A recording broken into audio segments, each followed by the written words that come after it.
Bismillah. Allahumma salli ala Sayyidina Muhammad ali sahbihi wa man wala. Assalamu alaikum wa rahmatullahi wa barakatuh. Ramadan Mubarak. We live in a time where you hear a lot of really bad news, so I wanted to share in the spirit of Ramadan some good news with you. I received a call this morning that a brother who many of us have been advocating for, who's been wrongfully imprisoned for 28, coming up on 29 years, will be coming home this Thursday, inshallah. And it was very moving for me and very exciting for me to hear that his very, very long-awaited release will happen in Ramadan. When he called me from inside the institution to tell me about his release, he told me the first thing I want to do is to come and to pray 2 rakats at the center. And I said, well, why don't you go home and see your mother, and who's been waiting for you for almost 30 years. Go home and see your mother and spend some time with her, and then come visit us in the evening. And he said, it's important to me that the first thing I do when I get out is to pray 2 rakats of gratitude to Allah. Some of you may be thinking they all claim to be innocent.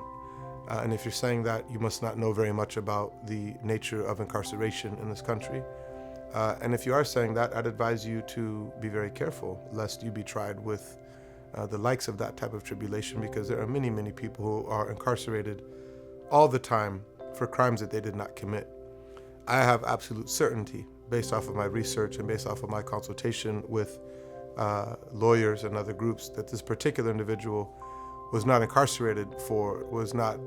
guilty of the crime that he was incarcerated for. And I know him personally and served him personally as his chaplain for a number of years.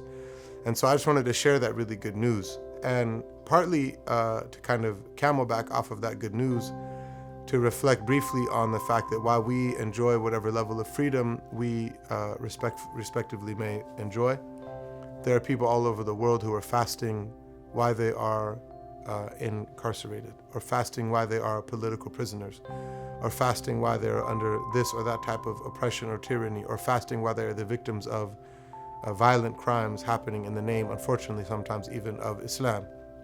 So let us celebrate and let us thank Allah, and let us show gratitude to Allah for the freedoms that we enjoy.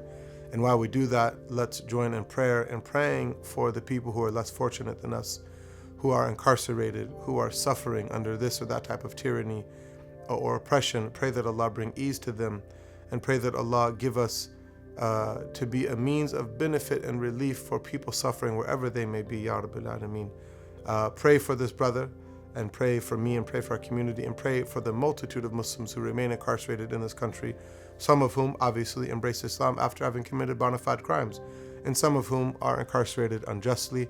Either case, it is a tribulation that is a very, very difficult one. So we hope and pray that Allah make it easy for those brothers and sisters throughout the world who are suffering, and pray that this Ramadan be a month of relief and aid and ease for them, Ya Rabbil Alameen. Wa sallallahu ala Sayyidina Muhammadin wa alihi wa sallam wa akhiru da'wana and alhamdulillahi rabbil alameen.